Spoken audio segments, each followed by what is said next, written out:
2025వ సంవత్సరము జనవరి మాసంలో కుంభరాశిలో జన్మించినటువంటి వారికి గోచార ఫలితాలు ఎలా ఉన్నాయో తెలుసుకుందాం.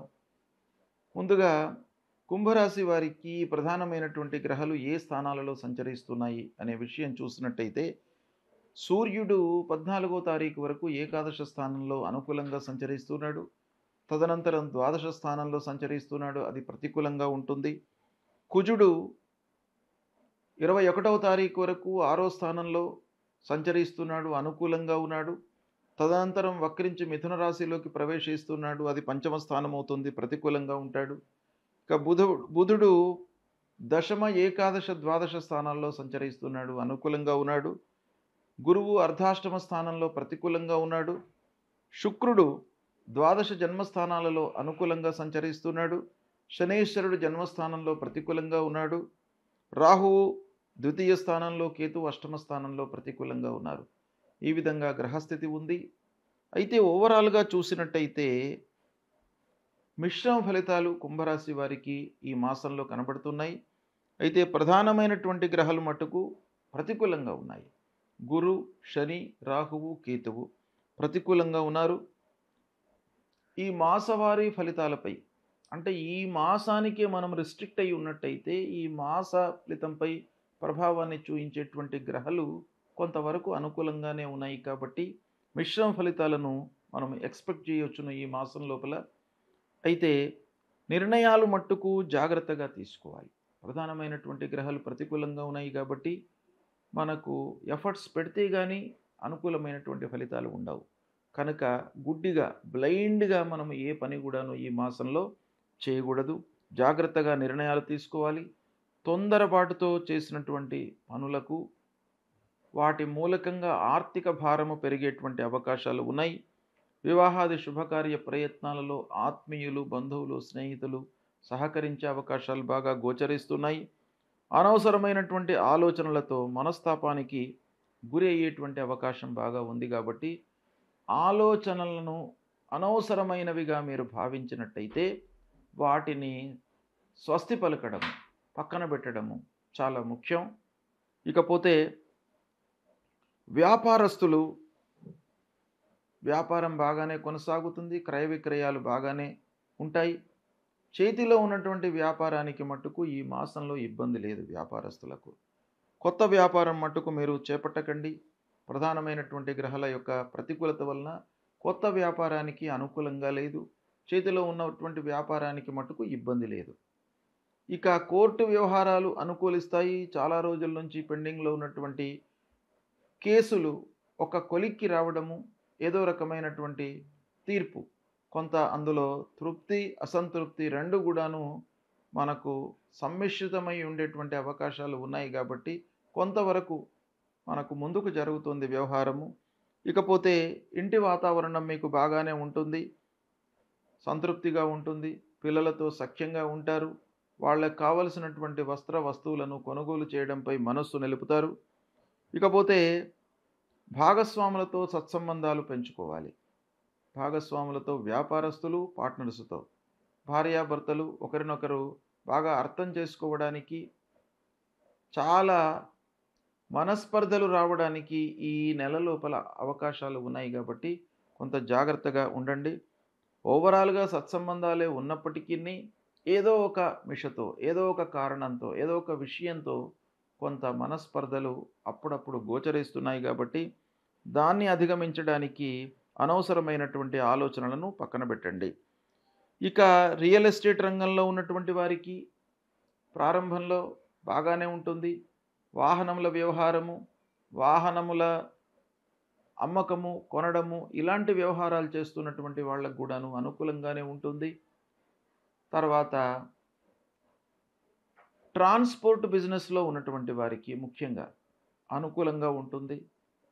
కళారంగంలో ఉన్నటువంటి వారికి, మీడియా రంగంలో ఉన్నటువంటి వారికి, సాఫ్ట్వేర్ రంగంలో ఉన్నటువంటి వారికి, వీళ్ళందరికీ కూడాను ఈ మాసం బాగా కలిసి వస్తుంది. కాబట్టి కొంతవరకు మీకు అనుకూలమైనటువంటిదే, సంతృప్తిగా ఉంటారు. ఇక విద్యార్థులు, పోటీ పరీక్షలకు ప్రిపేర్ అవుతున్నటువంటి వాళ్ళు ఈ మాసంలో కొంత ఎఫర్ట్స్ ఎక్కువ పెట్టాలి. ఎందుకంటేను ఈ పోటీ పరీక్షలకు మీకు ఈ మాసము 100% అనుకూలంగా లేదు. కొంత అనుకూలంగా ఉంది. అయితే మీరు ఎఫర్ట్స్ పెట్టినట్టయితేనే మీకు మంచి ఫలితాలు వస్తాయి కాబట్టి విద్యార్థులు దాన్ని దృష్టిలో పెట్టుకొని ఉన్నత విద్యకై లేదా మంచి సంస్థలలో అడ్మిషన్లు సంపాదించడానికై మీ ఎఫర్ట్స్ మట్టుకు బాగా పెట్టాలి. ఇక భూముల విషయంలో కొంత కలిసి వస్తుంది. విదేశీ ప్రయాణాలు కొంత అనుకూలించినప్పటికీ అందులో ఆలస్యం గోచరిస్తుంది. పారిశ్రామికవేత్తలకు మట్టుకు అనుకూలంగానే ఉంటుంది. వ్యవసాయదారులకు కూడాను ఈ మాసం అనుకూలంగా ఉంటుంది. ఈ విధంగా ఫలితాలు ఉన్నాయి. ఓవరాల్‌గా మనం గ్రహస్థితిని దృష్టిలో పెట్టుకొని చూసినట్టయితే సామాన్య ఫలితాలే ఎక్కువగా కనపడుతున్నాయి. కనుక కొంత జాగ్రత్తగా నిర్ణయాలు తీసుకోవడం మంచిది. ఇకపోతే కుంభరాశి జాతకులకు ఈ జనవరి మాసంలో ఏ గ్రహాలు బాగా లేవు అనేటువంటి విషయాన్ని మనం చూసినట్టయితే ప్రధానమైనటువంటి గ్రహాలు గురు, శని, రాహువు, కేతువు బాగాలేడు. వీరికి పరిహారం తప్పకుండా చేసుకోవాలి. గురు భగవానుడి నిమిత్తమై తల్లిదండ్రులను సేవించండి. సద్గురువులను సందర్శించుకోండి. దత్తాత్రేయ స్వామిని కొలవండి. గురు భక్తితో ఉండండి. అందరి కూడాను పెద్దవాళ్ళందరిపైన కూడాను ఒక గురుత్వ భావాన్ని ఏర్పరచుకున్నట్టయితే మీకు తప్పకుండా వాళ్ళ యొక్క అనుగ్రహం లభిస్తుంది. దేవానాంచ ఋషీణాంచ గురుంకాంచన సన్నిభం వందనీయం త్రిలోకానాం తం నమామి బృహస్పతిం అనేటువంటి ఈ మూలమంత్రాన్ని చదువుకోండి. శనీశ్వరుడు జన్మస్థానంలో ఉన్నాడు. అనవసరమైనటువంటి ఆలోచనలు, శారీరక ఇబ్బందులు, మానసిక ఇబ్బందులు ఇవన్నీ కూడాను క్రియేట్ చేసేటువంటి అవకాశాలు ఉంటాయి కాబట్టి ఆ పంచముఖ మహామృత్యుంజయుణ్ణి పూజించండి. శివాలయానికి వెళ్ళండి.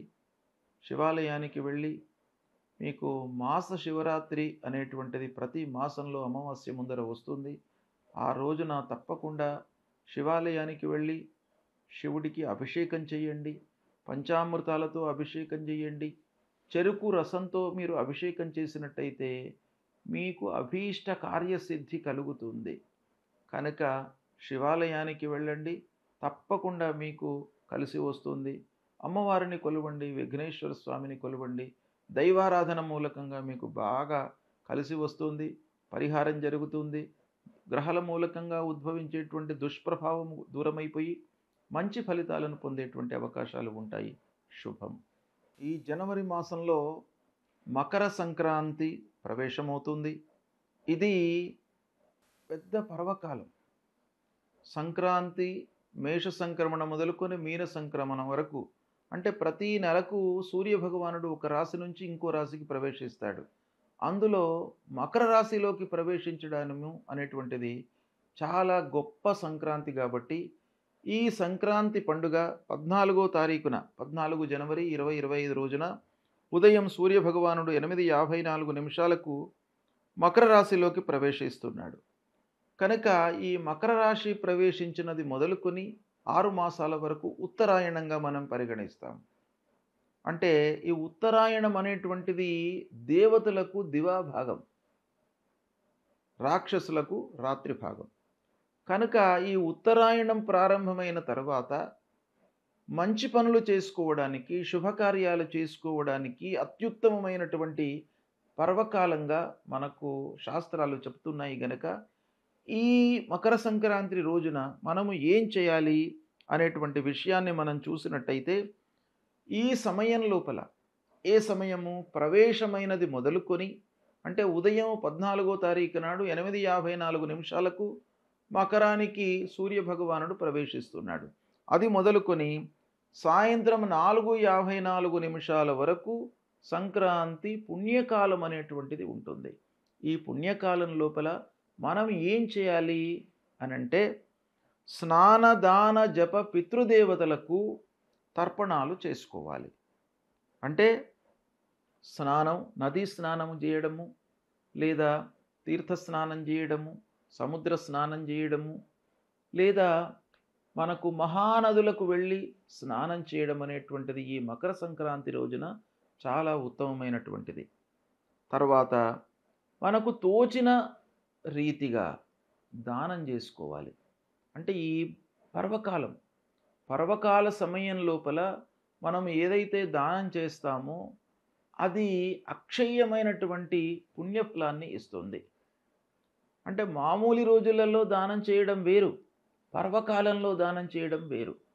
పర్వకాలంలో దానం చేసినట్టయితే మీరు రూ. 1 దానం చేసినట్టయితే రూ. 1000 దానం చేస్తే ఎంతనైతే ఫలితం వస్తుందో అంత మీకు ఈ పర్వకాలంలో దానం చేయడం మూలకంగా లభిస్తుంది.